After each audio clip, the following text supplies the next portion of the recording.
দেখো এবারে ভালো করে হাত দিয়ে মশলাটা মাখিয়ে ফেলেছি। হাত দিয়ে মাখালে পারফেক্ট প্রত্যেকটা ইয়ের ভেতরে, গ্রেনসের ভেতরে চলে যাবে।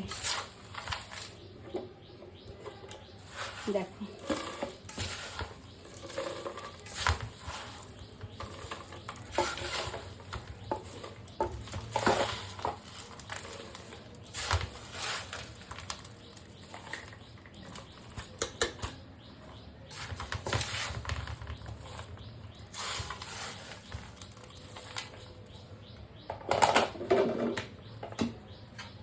দেখো এইরকম এয়ারটাইট কন্টেনারে এটা রেখে দেবো।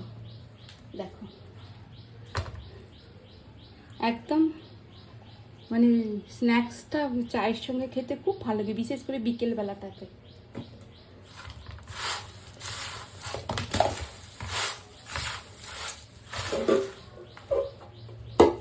সব শুকনো খোলায় ভাজা, এগুলো নিয়ে এসে মশলা দিয়ে করলাম।